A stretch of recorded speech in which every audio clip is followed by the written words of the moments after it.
नमस्कार विद्यार्थी मित्रांनो, आजच्या लेक्चरमध्ये आपण डिपार्टमेंट PSI मुख्य परीक्षा गुण 300 येणाऱ्या 60 दिवसांमध्ये अभ्यासाचे नियोजन कसे असावे, एक प्रमुख रणनीती खऱ्या अर्थाने स्ट्रॅटेजी प्लॅन काय असला पाहिजे यावर चर्चा करणार आहोत।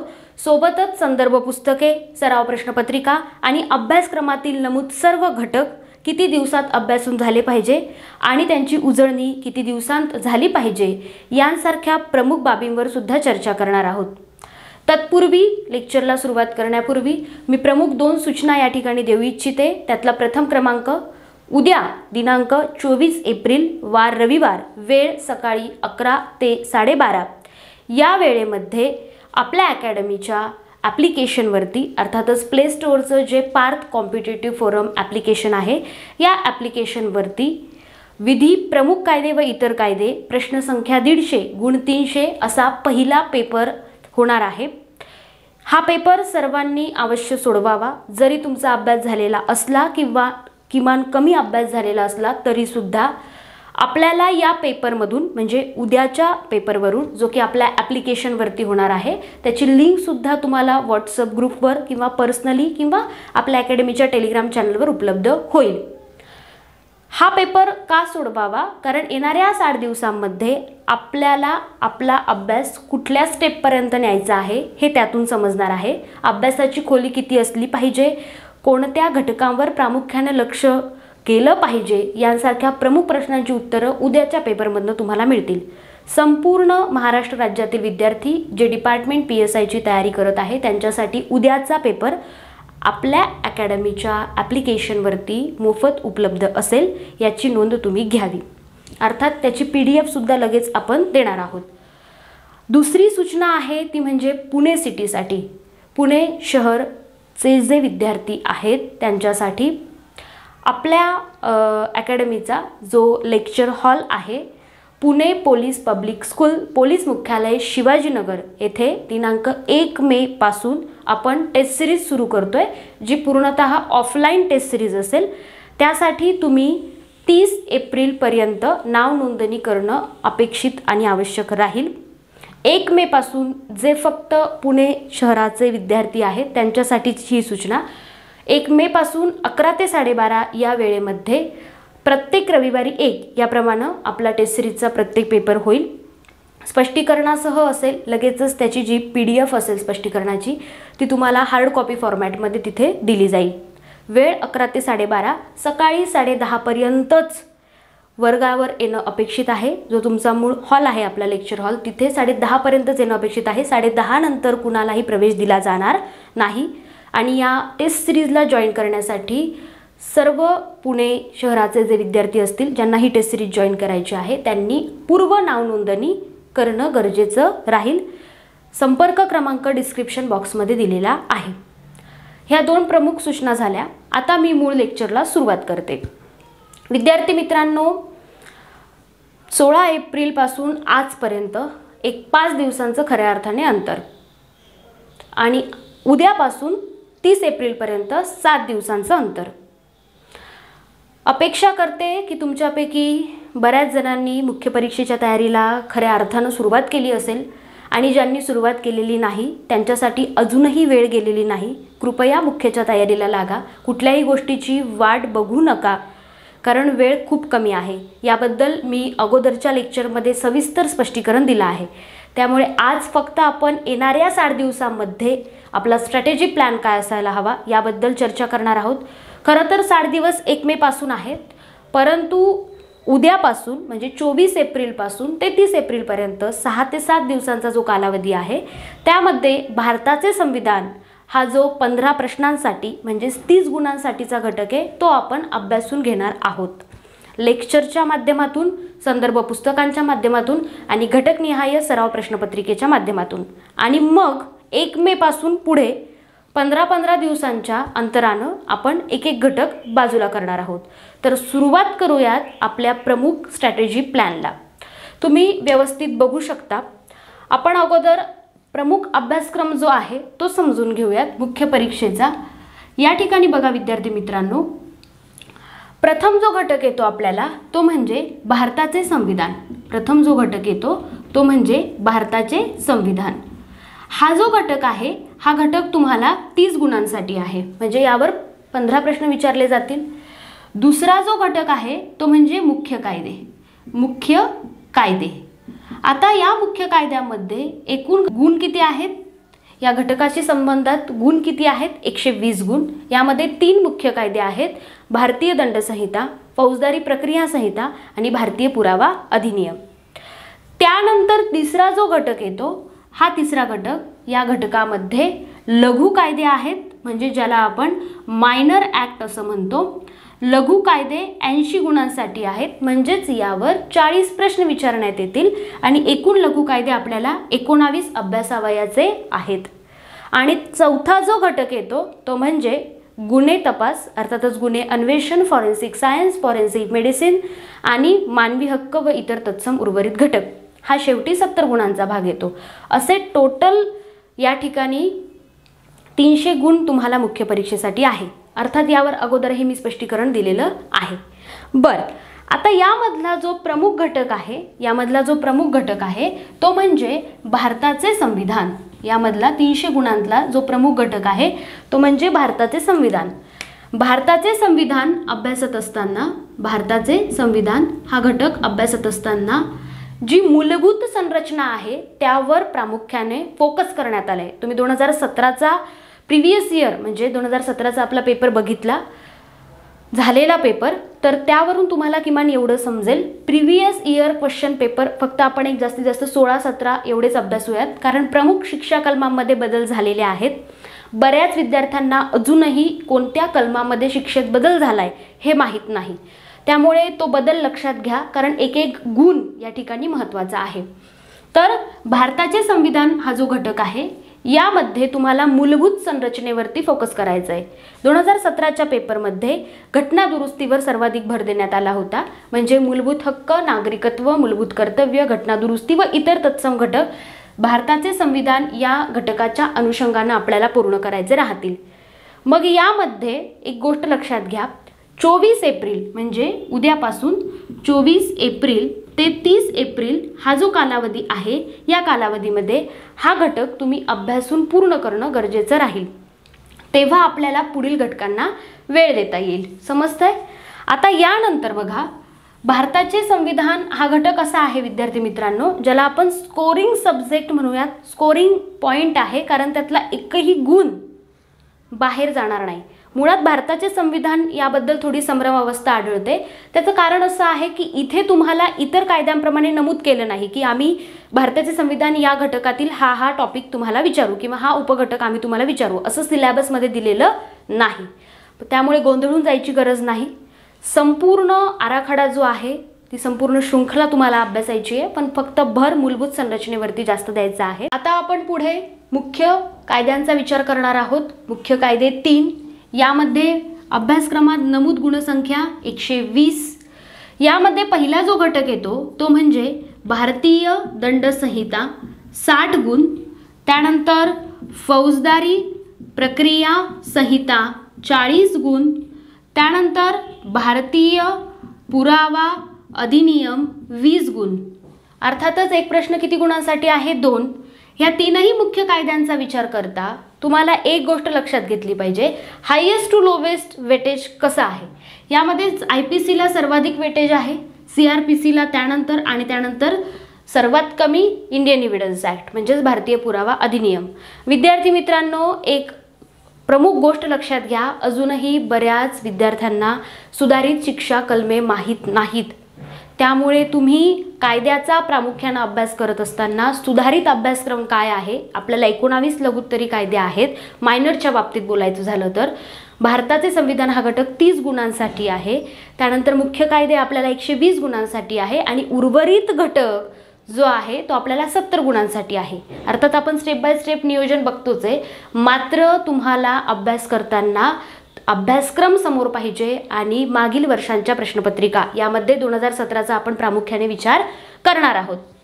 हायेस्ट टू लोवेस्ट जायचं आहे. येणाऱ्या 60 दिवसांमध्ये आपल्याला पहिल्यांदा काय ताब्यात घ्यायचं आहे, तर हायेस्ट मार्क्स असणारे, हायेस्ट मार्क्सचं वेटेज असणारे जे घटक अभ्यासक्रमात नमूद आहेत ते पहिल्यांदा ताब्यात घ्या.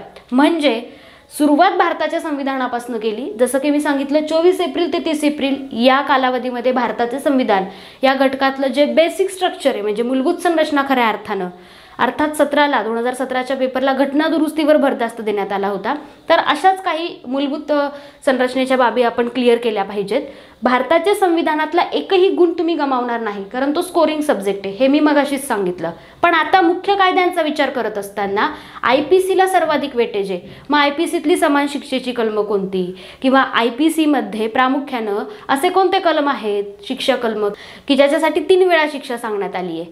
म्हणजे प्रामुख्यानं पहिल्या अपराधासाठी, दुसऱ्या अपराधासाठी, तिसऱ्या व त्यानंतरच्या अपराधासाठी ही प्रमुख आपल्या नोट्समध्ये असणं गरजेची राहील अभ्यास करताना. संपूर्ण मुख्य कायदे किंवा अगदी मायनर ॲक्ट्स जरी असतील तर त्यामध्ये शब्दप्रयोगाचे अर्थ समजणं खूप गरजेचं आहे. जेव्हा तुम्ही IPC हा घटक बघता तेव्हा पहिल्यांदा तुम्हाला शब्दप्रयोगाचे अर्थ समजणं गरजेचं आहे. CRPCच्या बाबतीत सुद्धा तसंच आणि भारतीय पुरावा अधिनियमाच्या बाबतीत सुद्धा तसंच. कारण जेव्हा आपल्याला मूळ शब्दप्रयोगाचे अर्थ समजतात तेव्हा कायदा समजतो. त्यामुळे सुरुवात जरी भारताचे संविधान या घटकापासून आपण अभ्यासाला केली तरी सुद्धा मुख्य कायद्यामध्ये सर्वाधिक वेटेज IPCला आहे हे विसरू नका. भारताचे संविधान गुण 30 आणि IPC गुण 60 इथेच तुमचे 90 गुण कव्हर होत आहेत. म्हणजे प्रमुख गड इथे तुम्ही राखला बरोबर. आता CRPC आणि मग इंडियन एव्हिडन्स या तीनही कायद्यांमध्ये लक्ष कशावर असणार आहे आपलं शिक्षा कलम. पहिल्यांदा लक्षात घ्या आपण काय करतो माहिती आहे का डायरेक्ट तरतुदींकडे जातो. प्रोव्हिजन पहिल्यांदा कलम आणि कलमाचं शीर्षक समजून घेऊन लक्षात ठेवण्याचा प्रयत्न करा. मग ती तरतूद बघा, मग त्यातून समान शिक्षेची कलम कोणती आहे ती बाजूला काढा. अशी कोणती शिक्षा कलम आहे ज्याच्यासाठी 2 शिक्षा नमूद आहे किंवा 3 शिक्षा नमूद आहेत. म्हणजे first attempt, second attempt, third attempt जे अटेम्प्ट्स असतात आपले प्रथम अपराधाकरता सेकंड असेल आणि थर्ड असेल. म्हणजे हे तुम्ही लक्षात ठेवणं गरजेचं आहे. ही जी शृंखला आहे ना ही खऱ्या अर्थानं लक्षात ठेवा मुख्य कायद्यांचा अभ्यास करताना. आता 120 गुणांच्या बाबतीत तुम्हाला सर्व गोष्टी क्लिअर झालेल्या आहेत. मात्र आता खऱ्या अर्थाने जेव्हा आपण मायनर ॲक्टचा विचार करतो मायनरच्या बाबतीमध्ये बऱ्याच वेळेला असं होतं की काही मायनर समजतच नाहीत किंवा काही मायनरची भाषा खूप क्लिष्ट वाटते. अर्थात कायदा म्हटल्यावर थोडं क्लिष्टता आपल्याला जाणवते. पण तुमच्या बाबतीमध्ये दैनंदिन कामकाजामध्ये या संपूर्ण मुख्य कायद्यांचा आणि काही मायनरचा सुद्धा मायनर ॲक्टचा सुद्धा अनुभव आपल्याला येत असतो. त्यामुळे व्यावहारिक जीवनातला आपला अनुभव आणि मूळ प्रश्नपत्रिकेत विचारले जाणारे प्रश्न यामध्ये थोडा तरी आपल्याला फरक आढळून येतो. म्हणून आपण असं टॅकल करायला जायचं नाही की बाबा मी याच्यात खूप मास्टर आहे मग मला याचं काही लोड नाही असं नाही होत. बघा तुम्ही रायटर म्हणून जरी तुमच्याकडे अनुभव असेल किंवा इतर कोर्ट ड्युटीला काही विद्यार्थी असतील तर तो अनुभव तुमच्या दैनंदिन व्यवहारातला झाला. मात्र प्रश्नपत्रिकेत विचारले जाणारे प्रश्न असे असतात की त्यामध्ये आपल्यालाच कळत नाही की याचाही आपण वापर केला होता का. अर्थात काही कलम मग ह्याच्यासाठी आपल्याला रिव्हिजन करणं गरजेचं आहे. त्याबद्दल मी शेवटी सांगते. लघु कायद्यांचा विचार करत असताना तुम्हाला अभ्यासक्रमामध्ये एकूण गुण 80 आहेत म्हणजे प्रश्न संख्या 40. एक प्रश्न 2 गुणांसाठी. मात्र मागील प्रश्नपत्रिकेचा विचार केला तर प्रत्येक वेळी तो मायनर ॲक्ट तेवढ्याच गुणांसाठी आलेला आहे असं होत नाही. एखादा प्रश्न कमी जास्त होतो. कधीतरी तर असं पण झालेलं आहे की त्या मायनर ॲक्टवर एकच प्रश्न आलाय किंवा प्रश्नच आलेला नाही. मग आपण तो मायनर ॲक्ट मला अवघड जातो म्हणून ऑप्शनलला टाकणं चुकीचं आहे. ऑप्शनलला काहीही टाकायचं नाही. समजून घेऊन लक्षात ठेवण्याचा प्रयत्न करा. कायदा एका रात्रीतनं कुणालाही समजत नाही. अर्थात जी भाषा आहे कायद्याची एक मूळ परिभाषा आहे ती मुळातच क्लिष्ट आहे. आपल्याला त्या कलमानं काय तरतूद केली हे समजून घ्यायचं आहे आणि त्यानंतर मग पुढील गोष्टी. लघु कायद्यांच्या बाबतीमध्ये विद्यार्थी मित्रांनो क्लासिफिकेशन आपण ऑलरेडी पाहिलंय पण मी पुन्हा एकदा सांगते. महाराष्ट्र पोलीस अधिनियम केवळ हाच एक अधिनियम तुम्हाला सर्वाधिक गुणांसाठी म्हणजे 10 गुणांसाठी आढळेल. यावर 5 प्रश्न विचारले गेलेत. हायेस्ट टू लोवेस्ट आपण विचार करतोय ना मग त्यामध्ये महाराष्ट्र पोलीस अधिनियम हा लघु कायद्यातील सर्वाधिक वेटेज असणारा अधिनियम आहे. त्यानंतर 6 गुणांसाठी आपल्याला 3 कायदे आढळतात म्हणजे खऱ्या अर्थानं बालन्याय, त्यानंतर IT ॲक्ट माहिती तंत्रज्ञान, त्यानंतर मोटार वाहन अधिनियम आणि नियम असं संयुक्तिक म्हणजेच या ठिकाणी प्रत्येकी 6. आणि संपूर्ण मायनर जे तुम्हाला अभ्यासायचे आहेत संपूर्ण मायनरचा विचार करताना बालन्याय हा पूर्ण अभ्यासायचा आहे. PCP NDT ॲक्ट पूर्ण अभ्यासायचा आहे आणि protection of children from sexual offences 2012चा जो ॲक्ट आहे तोही पूर्ण अभ्यासायचा आहे. म्हणजे यामध्ये काही मायनर्सच्या बाबतीमध्ये तुम्हाला असं आढळेल अर्थात या 3 मायनर्सच्या बाबतीमध्ये की ते संपूर्ण अभ्यासक्रमासाठी नमूद आहेत. म्हणजे तो कायदा तुम्हाला पूर्ण अभ्यासायचा आहे. बाकीच्या मायनरच्या बाबतीत कसं होतं की या अधिनियमामधलं तुम्हाला एवढेच कलम अभ्यासायचे, पण हे 3 त्याला अपवाद आहेत. त्यानंतर आपण हे बघितलेत हे 6 गुणांसाठी आणि महाराष्ट्र पोलीस अधिनियम 10 गुणांसाठी. 2 मायनर ॲक्ट्स असे आहेत, त्यामध्ये मानसिक आरोग्य अधिनियम आणि लोकप्रतिनिधित्व अधिनियम, ह्यावर फक्त तुम्हाला एकच प्रश्न विचारला जाईल, म्हणजे ते 2 गुणांसाठी आहेत. बाकी सर्व मायनर ॲक्ट हे तुम्हाला 4 गुणांसाठी आहेत, म्हणजे त्यावर 2 प्रश्न विचारले जातील. हे इतकं डिटेल तुम्हाला ॲनालिसिस यासाठी किंवा क्लासिफिकेशन यासाठी इथे नोट डाऊन केलं ट्री डायग्रामच्या माध्यमातून, कारण तुम्हाला ते समजावं की मला मायनर ॲक्टचा अभ्यास करताना जी माझी स्ट्रॅटेजी असली पाहिजे या 60 डेजमध्ये ती कशी असली पाहिजे. तर अर्थात पहिल्यांदा आपण अभ्यासक्रम समजून घेतोय आणि मग आपण दिवसांच्या नियोजनाकडे जाऊ. तर पहिल्यांदा हायेस्ट 10, 6, त्यानंतर 4 संपूर्ण मायनर कोणते आहेत अभ्यासक्रमात नमूद ते. इथे सुद्धा तुम्हाला कंपन्यांनी केलेले अपराध कॉमन आढळतील. काही ठिकाणी कॉमन आपल्याला शब्दप्रयोग आढळतात किंवा काही ठिकाणी आपल्याला कॉमन कलम आढळतात, ती पण लक्षात ठेवायचं. आता कंपन्यांनी केलेले अपराध याबद्दलची प्रोव्हिजन सर्व ठिकाणी म्हणजे बऱ्यापैकी कॉमन आलेली आहे. बाकी तुम्ही जेव्हा अभ्यासता तेव्हा एकच फॉर्म्युला ठेवायचा, हायेस्ट टू लोवेस्ट. म्हणजे ज्या अधिनियमाला भारताचे संविधान या घटकापासून जेव्हा आपण सुरुवात करतो ना, तेव्हा ज्या अधिनियमाला हायेस्ट वेटेज आणि ज्याला कमी वेटेज तिथून आपली सुरुवात झाली पाहिजे. हाय टू लो म्हणजे येणाऱ्या पहिल्या दिवसामध्ये आपण जर सर्वाधिक वेटेज असणारे घटक पूर्ण केले तर नंतर थोडंसं प्रेशर आपल्यावर कमी असतं. अर्थातच इथे प्रेशरचा विषय नाही चालला, पण एक मनामध्ये अशी धाकधूक असते की बाबा आता माझं एवढं बाकी आहे तर मी काय करू. तर तसं अजिबात गोंधळून जायची गरज नाही आहे. एक लक्षात घ्या, आपला संघर्ष तोपर्यंत कायम आहे जोपर्यंत आपलं नाव अंतिम निवड यादीमध्ये प्रसिद्ध होत नाही. हे महत्त्वाचं वाक्य ना मार्क करून ठेवा कुठेतरी. माझा संघर्ष तोपर्यंत कायम आहे जोपर्यंत माझं नाव अंतिम निवड यादीमध्ये प्रसिद्ध होत नाही.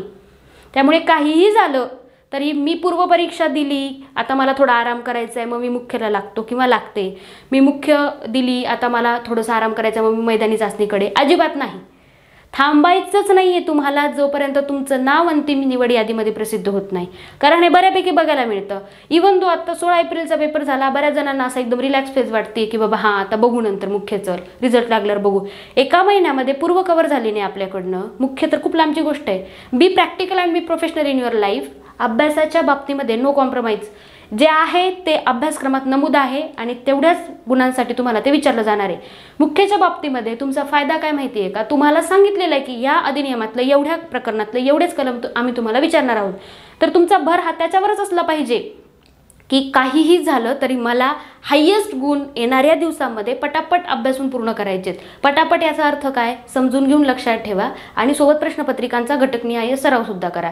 त्याबद्दल मी शेवटी बोलते. मायनरच्या बाबतीत कळालं का तुम्हाला, हायेस्ट टू लोवेस्ट तुम्हाला येणाऱ्या दिवसांत जायचं आहे. काहीही झालं तरी सर्वाधिक मार्क्स घेण्याचा तुमचा प्रयत्न हा राहिला पाहिजे. आता यामध्ये एक गोष्ट लक्षात घ्या विद्यार्थी मित्रांनो, forensic medicine, forensic science, crime investigation, मानवी हक्क हा जो शेवटी 70 गुणांचा भाग आहे ना, त्याच्या बाबतीत मी प्रामुख्यानं बोलते. 70 गुणांचा जेव्हा तुम्ही लास्टला विचार करताय तेव्हा त्यामध्ये तुम्हाला गुन्हे तपास, अर्थातच या ठिकाणी गुन्हे अन्वेषण हा घटक जेव्हा आपण विचारात घेतो, त्यानंतर फॉरेन्सिक सायन्स, त्यानंतर फॉरेन्सिक मेडिसिन आणि त्यानंतर मानवी हक्क असं क्लासिफिकेशन जेव्हा तुम्ही बघतात ना, तेव्हा मानवी हक्कावरती तुम्हाला 5 प्रश्न म्हणजे 10 गुण विचारण्यात आलेले बघायला मिळतील. आणि इथे फॉरेन्सिक मेडिसिनचा जेव्हा आपण विचार करतो त्यावरती तुम्हाला साधारणतः 20 गुण आहेत. किती गुण आहेत? एकट्या फॉरेन्सिक मेडिसिनसाठी 20 गुण आहेत, म्हणजे 10 प्रश्न असतील. आणि बाकी संरचना मग इथे डिवाइड झालेली आहे गुणांची विभागणी. आता इथे काय करायचं आहे तुम्हाला, फोकस. शेवटच्या 70 गुणांचा जेव्हा मी विचार करतो किंवा करते तेव्हा मला फक्त हे नाही माहिती पाहिजे शास्त्रज्ञ आणि प्रमुख शोध, ते सगळ्यांनाच माहिती आहे, त्यात काही वाद नाही. तुमच्या दैनंदिन कामकाजामध्ये सध्या शासनातर्फे ज्या नवीन प्रणाली निर्माण करण्यात आल्या, गुन्हे तपास असेल, फॉरेन्सिक सायन्स असेल व इतर तत्सम बाबींकरता, तर त्या तुमच्या तोंडपाठ पाहिजे. मग त्या सायन्सशी रिलेटेड असो, मेडिसिनशी रिलेटेड असो किंवा अगदी संगणकाशी संबंधित असो. संगणक म्हटलं की बऱ्याच जणांना वाटतं की अरे बाबा मला फक्त संगणकाचं बेसिक स्ट्रक्चर, सुपर कम्प्युटर वगैरे. हे बघा, संगणक म्हणजे जेव्हा आपण प्रामुख्यानं सायबर फॉरेन्सिकबद्दल विचार करतो ना, तर जे सायबर क्राईम अलीकडच्या काळात वाढले आणि त्यांना रोखण्यासाठी शासनामार्फत जे प्रयत्न झालेले आहेत येणाऱ्या दिवसात, अर्थात ते तुम्ही जे विद्यार्थी सायबरला असतील त्यांना चांगलं माहिती आहे. तर त्या प्रणालींचा सर्वाधिक अभ्यास, त्यांच्यावर सर्वाधिक प्रश्न विचारले गेलेले बघायला मिळतात मागील पेपरचा विचार केला तर. आणि तुम्ही सुद्धा त्याचा जास्त अभ्यास करायचा आहे. बेसिक स्ट्रक्चर तर माहिती असतं आपल्याला, पण ॲडव्हान्स स्ट्रक्चर जे आहे की आणखी याच्यामध्ये काय लेवलला विचारले जाऊ शकतात प्रश्न ते माहिती पाहिजे. अगदी तुम्ही जेव्हा पोस्टमार्टमचा विचार करता तेव्हा सुद्धा काय खबरदारी घेतली पाहिजे, घटनास्थळावरती जेव्हा आपण म्हणजे भौतिक दुव्यांचा विचार करतो तेव्हा आपण काय खबरदारी घेतली पाहिजे, इथपर्यंत सुद्धा प्रश्न आलेले आहेत.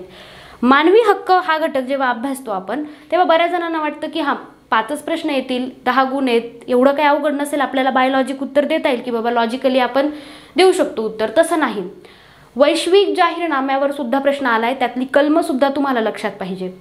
मानवी हक्क संरक्षण अधिनियमामध्ये म्हणजे प्रामुख्याने जेव्हा आपण राष्ट्रीय मानवी हक्क आयोगाची रचना, राज्य मानवी हक्क आयोगाची रचना बघतो त्यावर सुद्धा प्रश्न आलेत. म्हणजे तुम्हाला फक्त एवढं नाही माहिती पाहिजे की एक माणूस म्हणून जगतानाचे हक्क किंवा एक प्रतिष्ठित जीवन, चांगलं जीवन जगता यावं. तुम्ही मानवी हक्काकडे जेव्हा बघताना तेव्हा तुमचा दृष्टिकोन हा व्यापक असला पाहिजे. परीक्षा कसली आहे मला सांगा, परीक्षा तुमच्या व्यक्तिमत्वाची आहे, बरोबर, परीक्षा तुम्ही केलेल्या अभ्यासाची आहे, पण त्याच्याही पलीकडे परीक्षा पद्धती कशी आहे, वस्तुनिष्ठ बहुपर्यायी आहे. निबंध नाही लिहायचं ना आपल्याला तिथे. तुम्हाला काय करायचं आहे, प्रश्नांचा सराव जास्त करायचा आहे. मी परत परत सांगते, तुम्ही जेव्हा एखादा घटक आज अभ्यासला, समजा आज मी बॅचमधलं घटना निर्मिती म्हणण्यापेक्षा मूलभूत हक्क म्हणूयात खऱ्या अर्थानं आपण तिथून समजा सुरुवात केली.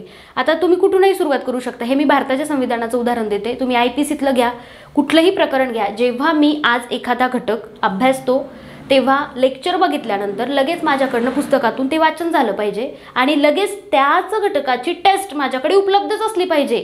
तर मला कळेल ना माझं काय चुकलं आणि काय बरोबर आलं आणि मला अजून त्या घटकाचा किती अभ्यास करायचा आहे. हा प्रॅक्टिकल अप्रोच तुम्ही प्रत्येक घटकाबाबत जेव्हा ठेवाल तेव्हा तुमचं 280+ खऱ्या अर्थाने टार्गेट अचीव्ह होईल असं मला वाटतं. त्यामुळे तुम्ही तसा विचार करू शकता. कोणत्याही घटकाला तुम्ही नॉर्मली घेणार नाही आहात. बऱ्याच वेळेला असं बघायला मिळतं की आपण आपल्यानुसार परीक्षा पद्धतीला कन्सिडर करतो. तुम्ही तुमच्यानुसार परीक्षा पद्धतीला चालवू नका. आपल्याला काय सांगितलंय की हा सिलेबस आहे, त्यातले इतक्या गुणांसाठी हे घटक आम्ही विचारणार आहोत आणि त्यावर अशी परीक्षा होईल.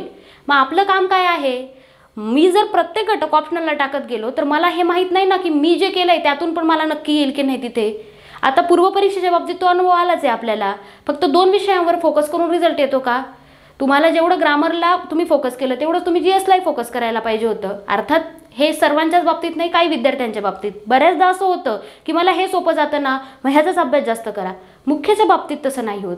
मुख्यच्या बाबतीमध्ये काहीही झालं तरी तुम्हाला जे वेटेज दिलंय त्यानुसारच जावं लागेल. फक्त मायनर ॲक्टच्या मध्ये एखाद्या 2 प्रश्नपत्रिकेमध्ये असं झालेलं आहे की 4 गुणांसाठी म्हणजे 2 प्रश्न जर विचारण्यात येणार असतील तर एखादा प्रश्न आलाच नाही किंवा पुढच्या वेळी तो प्रश्न कव्हर झाला, म्हणजे असं व्हाईस वर्सा आपल्याला आढळतं. 70 गुणांचा शेवटचा भाग आणि अगदी मानवी हक्कापर्यंत तुम्हाला स्पष्टीकरण दिलेलं आहे. आता आपण काय समजून घेतलं की सिलेबस कसा आहे, किती गुणांसाठी कोणता घटक आहे.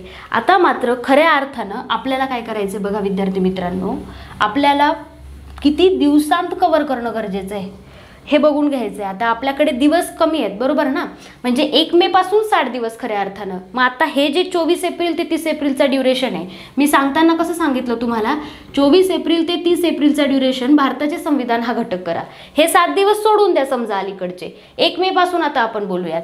1 मे पासून जेव्हा आपण विचार करतो तेव्हा बघा 1 मे ते 15 मे, बरोबर, 1 मे ते 15 मे, 16 मे ते 31 मे, त्यानंतर 1 जून ते 15 जून आणि त्यानंतर 16 जून ते 30 जून. आता बघा नीट लक्षात घ्या मी काय सांगते. भारताचे संविधान हा घटक तुम्ही आत्ता लगेच या आठवड्यामध्ये कंप्लीट करून घ्यायचा. 1 मे ते 15 मे पर्यंत तुमचे मुख्य कायदे झाले पाहिजेत. 16 मे ते 31 मे या ड्युरेशनमध्ये तुमचे लघु कायदे 19 आहेत ते अभ्यासून झाले पाहिजे. मग यामध्ये हायेस्ट टू लोवेस्ट असंच जायचं. अगोदर ते मायनर ॲक्ट पूर्ण करा ज्यांचं वेटेज जास्त आहे आणि नंतर मग बाकीचे. त्यानंतर हा महिना पूर्ण झाला.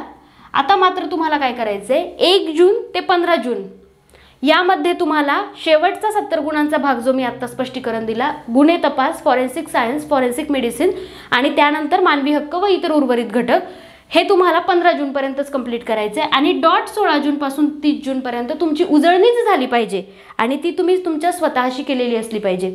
उजळणी ही तुम्ही तुमच्या स्वतःशी करणार आहात, कारण प्रत्येक घटकाला योग्य वेळ देणं गरजेचं आहे.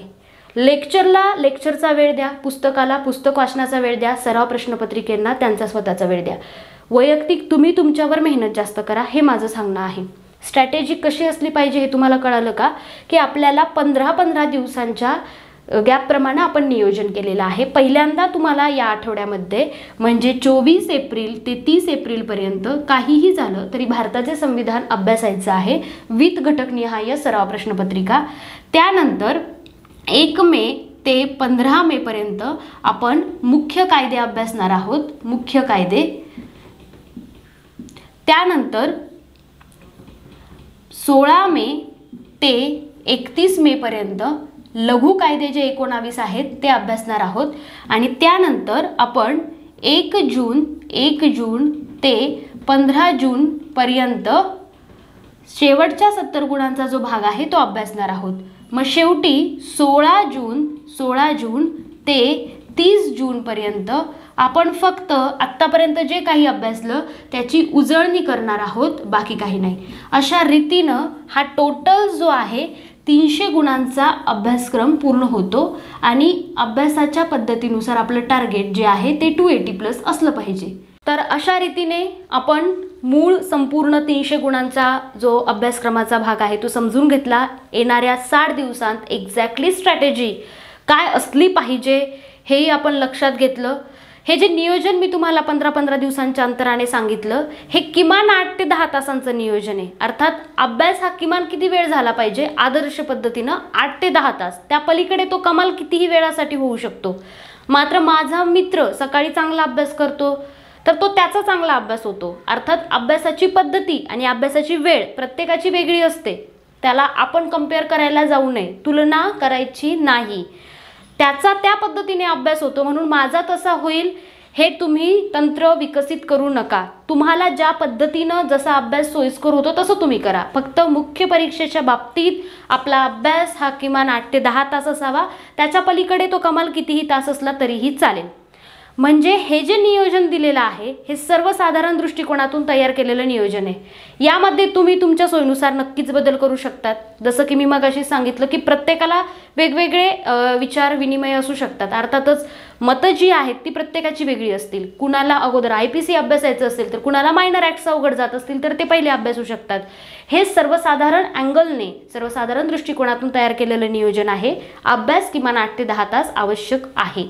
आता मात्र मूळ जो टॉपिक आहे अभ्यासाशी निगडीत, इवन म्हणजे खऱ्या अर्थानं अभ्यासाशी निगडीत तर आहे, पण त्याच्याही पेक्षा सर्वाधिक सर्वश्रेष्ठत्व ज्या घटकाला देण्यात येतं ते म्हणजे सराव प्रश्नपत्रिका. परीक्षा आपल्या व्यक्तिमत्वाची, परीक्षा आपल्या अभ्यासाची, पण तेवढ्याच दृष्टिकोनातून परीक्षा आपल्या मूळ वस्तुनिष्ठ बहुपर्यायी स्वरूपाची आहे. त्यामुळे काहीही झालं तरी परीक्षेत चुका होता कामा नये. अगोदर सराव प्रश्नपत्रिकेमध्ये चुका झाल्यात, चुका कमी करण्यात आल्यात तरी चालतील, मात्र मूळ 3 जुलैच्या मुख्य परीक्षेमध्ये चुका होता कामा नये, कारण हे अंतिम प्रवेशद्वार आहे. इथूनच पुढचं यश आपल्याला मिळणार आहे. त्यामुळे काहीही झालं तरी सराव प्रश्नपत्रिकेचा सराव लवकर सुरू करायचा, उशिरा नाही. प्रश्न सोडवण्याचं तंत्र आणि प्रश्न कसा टॅकल करायचा या गोष्टी शेवटच्या 15 दिवसात होत नाही, कारण त्या पहिल्या दिवसापासून केल्या तर चुका कमी कमी करत जाऊ ना आपण. So let start, come to the point. Test सिरीजबद्दल मी बोलते. विद्यार्थी मित्रांनो लक्षात घ्या, टेस्ट सिरीजचा जेव्हा तुम्ही विचार करता, आपल्या अकॅडमीच्या बाबतीत सांगते, 2 फॉर्मॅटमध्ये आपण टेस्ट सिरीज घेणार आहोत. ऑनलाईन टेस्ट सिरीज जी आहे, ऑनलाईन टेस्ट सिरीज आणि offline test series. Offline test series, online test सिरीजचा विचार करत असताना पुणे शहराबाहेरचे संपूर्ण महाराष्ट्र राज्यातील जे विद्यार्थी आहेत ते ऑनलाईन टेस्ट सिरीज जॉईन करू शकतात. आणि जे पुणे शहरातील विद्यार्थी आहे, जसं की मी लेक्चरच्या सुरुवातीला सांगितलं, ते ऑफलाईन टेस्ट सिरीज दिनांक 1 मे पासून पोलीस मुख्यालय शिवाजीनगर येथील जो आपला PP स्कूलचा लेक्चर हॉल आहे, पुणे पोलीस पब्लिक स्कूलचा लेक्चर हॉल, तर त्या ठिकाणी तुम्ही 1 मे पासून ही ऑफलाईन टेस्ट सिरीज जॉईन करू शकता. त्याच्यासाठी नाव नोंदणी करायची असेल तर 8446516807 या क्रमांकावर तुम्ही संपर्क करून ती नाव नोंदणी करू शकतात. ऑफलाईन टेस्ट सिरीज पुणे सिटीसाठी असेल आणि 1 मे पासून प्रत्येक रविवारी 11 ते 12:30 या वेळेत ती सुरू होईल. त्याच्यासाठी नाव नोंदणी आवश्यक आहे. आता ऑनलाईन टेस्टबद्दल बोलते. विद्यार्थी मित्रांनो, मी तुम्हाला जे अभ्यासाचं नियोजन सांगितलं पहिल्या घटकापासून, अर्थातच भारताचे संविधान ते मानवी हक्क असा टोटल आपण पार्ट बघितला. यामध्ये तुम्ही जेव्हा प्ले स्टोअरला जाऊन पार्थ कॉम्पिटिटिव्ह फोरम हे आपल्या अकॅडमीचं ॲप्लिकेशन इन्स्टॉल करतात, त्यावेळी स्टोअरच्या सेक्शनला तुम्हाला वेगवेगळ्या बॅचेस शो होतील मुख्य परीक्षेच्या. त्यामध्ये जी इंटिग्रेटेड बॅच आहे त्यामध्ये मूळ बॅचमध्ये, अर्थातच मी आता स्टेप बाय स्टेप माहिती सांगते, पण तत्पूर्वी ॲप्लिकेशन इन्स्टॉल करताना बरेच विद्यार्थी sign in as a parent करतात. त्यामुळे ॲप्लिकेशनवरती स्टोअरला कोर्स शो होत नाही.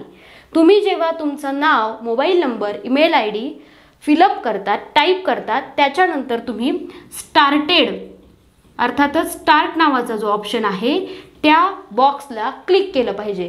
तुम्ही खाली sign in as a parent करायचं नाही. हे मी वारंवार सांगतेय, पण काही विद्यार्थ्यांच्या लक्षात येत नाही, त्याच्यामुळे त्या ऑप्शनला क्लिक केलं जात आहे. तर तसं न करता खबरदारी काय घ्याल की स्टार्ट या ऑप्शनला क्लिक करा, म्हणजे स्टोअरच्या सेक्शनला कोर्स शो होईल. नाऊ आता सगळ्यात महत्त्वाचा मुद्दा काय आहे ऑनलाईन टेस्ट सिरीजच्या बाबतीत. बघा, पहिल्यांदा आपली जी मूळ इंटिग्रेटेड ऑनलाईन बॅच आहे त्या विद्यार्थ्यांना टेस्ट सिरीज ही पूर्णतः मोफत असेल. म्हणजे एकूण 10 प्रश्नपत्रिका तर आहे, पण इतर घटकनिहाय जो सराव आहे तोही मोफत असणार आहे.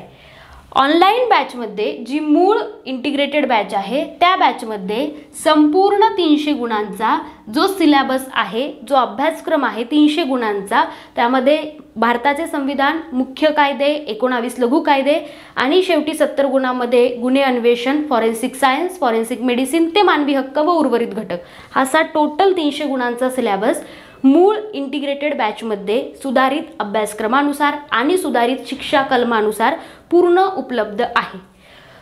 तो व्हिडिओ लेक्चरच्या फॉर्मॅटमध्ये उपलब्ध आहे. म्हणजे आपली जी मूळ बॅच आहे ती अर्थातच व्हिडिओ फॉर्मॅटमध्ये आहे.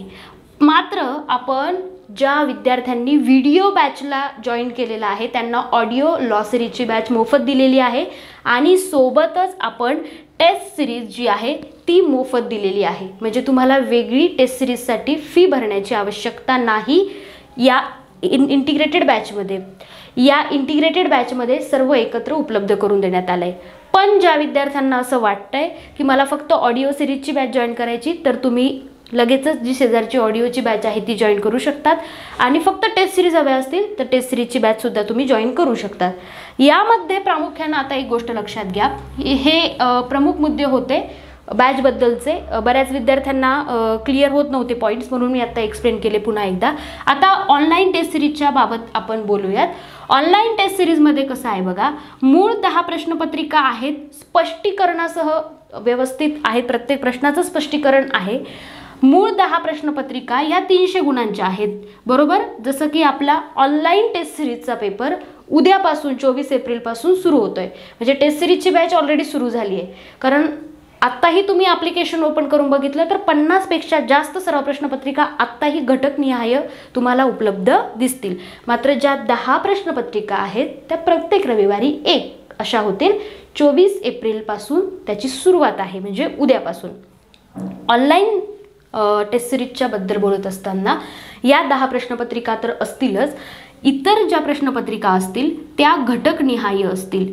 घटकनिहाय प्रश्नपत्रिकांचा अर्थ असा होतो विद्यार्थी मित्रांनो की समजा आज मी IPC मधील कुठलंही प्रकरण जे अभ्यासक्रमात नमूद आहे ते अभ्यासलं, ते प्रकरण अभ्यासल्यानंतर मी लगेचच संदर्भ पुस्तकातून ते प्रकरण वाचल्यानंतर मला लगेच त्याची टेस्ट हवी, तर IPCच्या फोल्डरमध्ये म्हणजे भारतीय दंड संहितेच्या फोल्डरमध्ये तुम्ही गेलात तर तुम्हाला लगेच तिथे त्या प्रकरणावर टेस्ट उपलब्ध आहे. हे आत्ताही तुम्ही ॲप्लिकेशन इन्स्टॉल करून बघू शकता. हे IPCच्या बाबतीतच नव्हे, भारताच्या संविधानापासून ते मानवी हक्कापर्यंत प्रत्येक घटकावर तुम्हाला सेक्शनल टेस्ट उपलब्ध करून देण्यात आली आहे. आणि ती पण किती गुणांची? तर समजा तुम्हाला भारताचे संविधान हा घटक 15 प्रश्नांसाठी आणि 30 गुणांसाठी आहे, तर 30 गुणांच्याच सर्व घटकांच्या प्रश्नपत्रिका भारताचे संविधान याबद्दल मिळतील. मानवी हक्कावर तुम्हाला किती प्रश्न येतात? फक्त 5, म्हणजे गुण किती? 10. तर 10 गुणांच्याच मानवी हक्कांच्या सर्व प्रश्नपत्रिका उपलब्ध असतील. ऑनलाईन टेस्टला काय करायचं आहे? फक्त तुम्हाला टर्म्स अँड कंडिशन ॲक्सेप्ट करून स्टार्ट टेस्ट करायचं. आपला घड्याळी वेळ लावायचा, अर्थात तिथेही टेस्टमध्ये वेळ नमूद असतो. मात्र जेव्हा तुम्ही 1.5 तासाचा मूळ पेपर सोडवताय तेव्हा मोबाईलच्या वेळेकडे, स्क्रीनवर मोबाईलचा वेळ न बघता मूळ घड्याळी वेळ लावला तरीही चालेल. अर्थात तुम्ही मोबाईलमधलाही वेळ बघू शकतात, पण ज्यांना असं वाटत असेल की मला घड्याळी वेळेनुसार सोडवायचं, अर्थात वेळ एकच आहे, पण एक आपण खऱ्या अर्थानं जेव्हा मूळ पेपर सोडवायला बसतो तेव्हा आपल्यासमोर घड्याळ असतं, त्यामुळे घड्याळी वेळेनुसार सुद्धा तुम्ही सोडवू शकतात. मुद्दा काय आहे? ऑनलाईन टेस्ट सोडवल्यानंतर ती टेस्ट त्या वेळेमध्ये पूर्ण होते. अर्थात वेळेच्या अगोदर जर तुमची प्रश्नपत्रिका पूर्ण झाली तरीही तुम्ही ती सबमिट करू शकता. सबमिट केल्यानंतर तुम्हाला लगेच त्याचं स्पष्टीकरण दिसेल. हे 10 सराव प्रश्नपत्रिकांच्या बाबतचं आणि इतर घटकनिहाय सराव प्रश्नपत्रिका. आता मुद्दा काय आहे? ऑनलाईन टेस्ट सिरीज जेव्हा तुम्ही जॉईन करता तेव्हा फक्त तुमचे 10 प्रश्नपत्रिकांचा सराव होत नाही, तर त्यासोबतच तुमचा घटकनिहाय सराव सुद्धा होतो. त्यामुळेच कुरिअर सर्व्हिस जी आहे, म्हणजे पुणे सिटी वगळता जी कुरिअर सर्व्हिस आहे, कुरिअरने कसं होतं माहिती आहे का? तुम्हाला फक्त 10 प्रश्नपत्रिका मिळतील स्पष्टीकरणासह. मग घटकनिहाय टेस्टचं तुम्ही काय कराल? कारण एकट्या भारताचे संविधान या घटकावर जवळपास आपण 500+ प्रश्नांचा सराव घेणार आहोत. मग ते प्रश्न तुम्हाला कसे मिळतील? तर सॉफ्ट कॉपी मिळणार तुम्हाला. PDF तुम्ही झेरॉक्स सेंटरला जाऊन प्रिंट काढू शकतात. संपूर्ण घटकनिहाय प्रश्नपत्रिका आणि 10 प्रश्नपत्रिकांची नक्की तुम्हाला प्रिंट मिळेल. पण केव्हा? शेवटच्या 20 दिवसांत. का? कारण ऑलरेडी तुम्ही ती टेस्ट एकदा ऑनलाईन या फॉर्मॅटमध्ये पण सोडवली. बरं, ऑनलाईन ती मी दिलेल्या किंवा मी अपलोड केलेल्या वेळेतच सोडवावी का? नाही, तुम्ही तुमच्या सोयीनुसार एखादी टेस्ट कधीही सोडवू शकता. मात्र ज्या 10 प्रश्नपत्रिका आहेत त्या आयोगाच्या वेळेतच सोडवाव्या, कारण एक आदर्श अभ्यासाची पद्धत त्या ठिकाणी ती आहे खऱ्या अर्थानं, की या वेळात आपला पेपर होतो, तर एक आपल्याला सेटअप म्हणजे खऱ्या अर्थाने ती सवय लागते म्हणून. बाकी पेपर घटकनिहाय तुम्ही जसा तुमचा अभ्यास होतोय त्या पद्धतीनं सोडवा. पण लगेचच आज जर मी मूलभूत हक्क अभ्यासले ना, किंवा आज जर मी CRPC मधलं कुठलंही प्रकरण अभ्यासलं, तर मला CRPCच्या त्या प्रकरणाची ती टेस्ट लगेच दिसली पाहिजे फोल्डरमध्ये. का? कारण त्या प्रकरणातलं माझं काय चुकलं हे मला लगेच तिथे क्लिअर झालं पाहिजे. तेव्हा मी मेहनत घेईल ना, की माझा हा घटक थोडासा चुकला किंवा त्या ठिकाणी माझे त्यावरचे प्रश्न चुकले, तर मला त्यावर ॲनालिसिस करता यावं म्हणून. म्हणजे कुरिअरच्या बाबतीमध्ये तुम्हाला फक्त 10 प्रश्नपत्रिका मिळतील. मात्र घटकनिहाय प्रश्नपत्रिकेचं तुम्ही काय कराल? म्हणूनसाठी आपण काय केलेलं आहे, ऑनलाईन टेस्टला ॲडमिशन घेणाऱ्या प्रत्येक विद्यार्थ्याला सर्व सॉफ्ट कॉपी प्रिंट म्हणजेच प्रिंट काढण्यासाठी मिळेल, पण शेवटच्या 20 दिवसांत. मात्र तुम्हाला जर असं वाटलं की आत्ता मी ऑनलाईन टेस्ट अटेम्प्ट केली, समजा 1.5 तासाचा पेपर आहे, 11ला सुरू झाला, 12:30ला संपला, सबमिट केला, स्कोर कळाला, स्कोर ऑटोमॅटिक चेक होऊन येतो विथ निगेटिव्ह मार्किंग सिस्टम. त्यामुळे तुम्हाला तिथे वेगळे एफर्ट्स घेण्याची गरज नाही. तुमचं काय चुकलं हेही तुम्हाला ॲन्सर शीटद्वारे समजतं, कारण तिथे सोल्युशन लगेच दिलेलं आहे. आणि PDF सुद्धा त्याच्या खालीच आहे. त्या टेस्टची PDF जी आहे ती सुद्धा तुम्हाला ॲप्लिकेशनमध्ये लगेच मिळेल.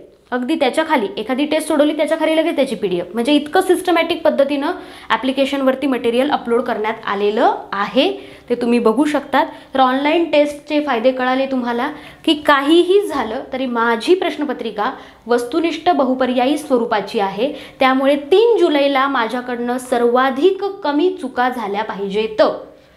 चुका ह्या कमी झाल्या पाहिजेत म्हणून आत्तापासूनच पहिल्या दिवसापासूनच सराव करायचा आहे.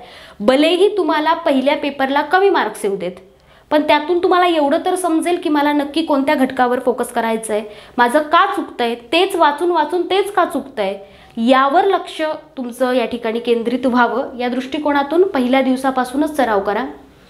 थेंबे थेंबे तळे साचे या अर्थानं खऱ्या स्वरूपात आपल्याला मुख्यची तयारी करायची आहे. पहिल्या दिवशी कायदा कुणाच्याच लक्षात राहत नाही. कदाचित कायदा समजून घेताना काहींना सोपं वाटत असेल, कारण काहींचा अभ्यास अगदी 2-2.5 वर्षांपासून आहे, काहींचा अभ्यास आत्ता 2 महिन्यातला आहे. तर मी सांगितलं ना की आपल्याला काही तुलना नाही करायची विद्यार्थी मित्रांनो, प्रत्येकाची पद्धती वेगवेगळी आहे. ठीक आहे, माझा असा अभ्यास आहे, मला आणखी कुठल्या लेवलपर्यंत त्याला नेता येईल, हायेस्ट सिक्युअर स्कोअर कसा करता येईल त्याकडे टार्गेट करा. तर ऑनलाईन पद्धतीच्या बाबतीमध्ये तुम्हाला सॉफ्ट कॉपी प्रिंट काढण्यासाठी नक्की मिळेल, जशी की पूर्वपरीक्षेला आपण उपलब्ध करून दिली, मात्र ती शेवटच्या 20 दिवसांत, अर्थात तोपर्यंत तुमच्या 2-2 वेळा टेस्ट सोडून होत आहेत, त्यामुळे शेवटच्या 20 दिवसांत तुम्हाला ती कॉपी मिळेल. ऑफलाईनच्या बाबतीत पुणे सिटीचे विद्यार्थी 1 मेपासून पोलीस मुख्यालयातील आपल्या लेक्चर हॉलला टेस्ट पेपर जॉईन करू शकता. पूर्व नाव नोंदणी करणं आवश्यक आहे. एकंदरीत टेस्ट सिरीजचा जो भाग होता तो आणि सोबतच बॅचची माहिती, त्याही पलीकडे जाऊन संपूर्ण 360 डिग्रीमध्ये आपण सिलेबसचं 300 मार्क्सचं ॲनालिसिस केलं आणि 15-15 दिवसांच्या अंतरानं अभ्यासक्रम कसा पूर्ण करावा हे समजून घेतलं. आता मात्र विद्यार्थी मित्रांनो, काही गोष्ट लक्षात घ्या. प्रामुख्यानं काहीही झालं तरी तुम्हाला ही मुख्य सोडायची नाही. हे अंतिम प्रवेशद्वार आहे. माझा रिझल्ट काहीही लागो, मला माझे 1001% द्यायचे आहेत. भले काहीही हो, जोपर्यंत अंतिम निवड यादीत माझं नाव येत नाही तोपर्यंत संघर्ष कायम, या ब्रीद वाक्यावर तुम्हाला काम करायचं आहे. काहीही झालं तरी तुमच्या कर्तव्यामध्ये तुम्ही कुठलीही हयगय करणार नाही. येते तुमच्या लक्षामध्ये. अर्थात फायदे आणि तोटे समजायला आपण सुज्ञ आहोत असं मला वाटतं. त्यामुळे इथे प्रत्येक गोष्टीत खबरदारी घ्या. मी जो टॉपिक अभ्यासतोय त्याची टेस्ट माझी त्याच वेळेला सोडवून झाली पाहिजे, तर मला कळेल की मला पुढे किती लेवलपर्यंत जायचं आहे, कुठल्या पातळीपर्यंत मला अभ्यासाची खोली वाढवायची आहे. म्हणजे इथपर्यंत तुमचा अभ्यास गेला पाहिजे. तेव्हा आपलं जे मूळ टार्गेट आहे ना, आपलं जे मूळ टार्गेट आहे 280+ ते अचीव होईल. म्हणजे अर्थात इथे आपल्याला सर्वाधिक श्रेष्ठ बनण्याचा प्रयत्न करायचा आहे. अभ्यासावर तुमची कमांड राहिली पाहिजे. पहिल्यांदा कलम आणि कलमाचं नाव लक्षात घ्या, मग तरतूद लक्षात घ्या, मग समान शिक्षेची कलमं लक्षात घ्या. हे झालं मुख्य कायदे आणि लघु कायद्यांच्या बाबतीत. फॉरेन्सिक मेडिसिन, सायन्स, गुन्हे तपास आणि मानवी हक्कांच्या बाबतीत सुद्धा काही क्लिष्ट प्रश्न विचारले जातात. काही आपल्या दैनंदिन व्यवहारातील कामकाजातील प्रश्न असतात, काही थोडेसे वेगळे असतात. पण आपल्याला अभ्यास परिपूर्ण झाला असेल तर नक्कीच त्या ठिकाणी प्रश्न सोडवता येतात. परीक्षा प्रश्नांची आहे, त्यामुळे सराव प्रश्नांचा पहिल्या दिवसापासूनच व्हावा. त्यामुळे ऑनलाईन टेस्ट सिरीज का गरजेची हे कळालं आहे ना तुम्हाला? ठीक आहे. सो सगळ्या बाबी जेवढ्या क्लिअर करता येत होत्या तेवढ्या मी क्लिअर केल्या. अर्थातच याचा नक्की तुम्हाला छोटासा एक खारीचा वाटा म्हणून नक्की फायदा होईल अशी अपेक्षा व्यक्त करते. आणि कुठलाही तुमचा प्रश्न असेल, अगदी any type of question related study only, तर तुम्ही मला 8446516807 या क्रमांकावर संपर्क साधू शकतात. तुमचा प्रत्येक प्रश्न या ठिकाणी सोडवला जाईल. अभ्यासाबाबतीत कुठलाही प्रश्न असू द्यात तुम्ही मला फोन करू शकतात. बॅचेसबाबत, ॲप्लिकेशनबाबत, येणाऱ्या 60 दिवसांच्या स्ट्रॅटेजी प्लॅनबद्दल आणि सिलेबसबद्दल आपण ऑलरेडी व्यवस्थित चर्चा केलेली आहे. तुम्हाला येणाऱ्या मुख्य परीक्षेसाठी खूप खूप शुभेच्छा. खऱ्या अर्थानं हे 60 दिवसांचं नियोजन सार्थकी लागेल इथपर्यंत तुमची तयारी करून घेतली गेलेली आहे. ॲप्लिकेशनवरती सुद्धा ऑडिओच्या फॉर्मॅटमध्ये, व्हिडिओच्या फॉर्मॅटमध्ये, टेस्ट पेपरच्या फॉर्मॅटमध्ये. त्यामुळे आता तुम्ही तुमचे 100% देणं गरजेचं आहे. आणि एक गोष्ट लक्षात घ्या, आता हे 60 दिवसांचं नियोजन ठरवलं ना, तर मग आता मधूनच एका महिन्यानंतर नियोजन नाही बदलायचं. मग 30 दिवस उरले, मग 30 दिवसांचं नियोजन काय, मग आठवडा उरला, आठवड्याचं नियोजन काय, असं नाही. हे ठरलंय ना, एकदा ठरलं की मागे वळून नाही बघायचं. एक गोष्ट, एका निर्णयावर, एका दगडावर पाय कायम ठेवा. 2 दगडावर पाय ठेवता येत नाही. एका म्यानात 2 तलवारी राहतात का हो? नाही. त्यामुळे 2 दगडावरती पाय ठेवता येत नाही. एका दगडावर पाय ठेवा आणि त्या अँगलने प्रयत्न कायम ठेवा. काहीही झालं तरी शेवटी कमी दिवस उरले किंवा माझा पहिल्यांदा अभ्यास चांगला झाला नाही म्हणून मला माझ्या मित्राने ह्या शॉर्ट नोट्स दिल्या, मग मी त्या वाचतो. त्या शॉर्ट नोट्स त्यांनी त्याला समजाव्या या भाषेत काढलेल्या आहेत. किंवा कुठलंही असं एखादं पुस्तक. आता पुस्तकावरून एक गोष्ट आठवली, बऱ्याच जणांनी मला ते फोटो काढून पाठवलेत की बाबा चांदे सरांचं एकच पुस्तक आहे, मग ते त्याच्यामध्ये सगळं दिलं आहे, भारताचे संविधान, मुख्य कायदे आणि लघु कायदे एकत्रित. ते पुस्तक नाही म्हणाले मी, पुस्तक चांदे सरांचंच घ्यायचं आहे. मात्र कसं, मुख्य कायद्यांचं वेगळं पुस्तक आहे, एक ठोकळा जो आहे मुख्य कायद्यांचा तो वेगळा आहे, आणि लघु कायद्यांचं 19 लघुत्तरी कायद्यांचं वेगळं पुस्तक आहे. भारताच्या संविधानासाठी रंजन कोळंबे सरांचं पुस्तक घेणार आहोत आपण. थोडक्यात गाभा काय आहे, मूळ संदर्भ पुस्तकावर तेवढाच भर द्या. तुम्ही जेव्हा बॅचमधले लेक्चर बघता त्यानंतर पुस्तक, त्याच्यानंतर आपल्या मूळ सराव प्रश्नपत्रिका, या फॉर्मॅटमध्ये आपल्याला जायचं आहे. येतंय तुमच्या लक्षामध्ये? काहीही झालं तरी शॉर्ट नोट्सच्या विळख्यात आपल्याला अडकायचं नाही, कारण हा कायदा आहे. इथे एक एक गुण महत्त्वाचा आहे आणि ही मुख्य परीक्षा आहे, हे अंतिम प्रवेशद्वार आहे, हे कुणीही विसरणार नाही. काहीही झालं तरी जोपर्यंत अंतिम निवड यादीमध्ये माझं नाव प्रसिद्ध होत नाही तोपर्यंत माझा संघर्ष कायम आहे. ह्या ब्रीदवाक्यावर काम करायचं आहे तुम्हाला, येते लक्षात. सो आजच्या लेक्चरमध्ये तुम्हाला पुन्हा एकदा मुख्य परीक्षेसाठी खूप शुभेच्छा देते. सर्व बाबींवर आज आपण डिटेल ॲनालिसिस पॉईंटला चर्चा केली आहे. आज आपण इथेच थांबतोय. धन्यवाद.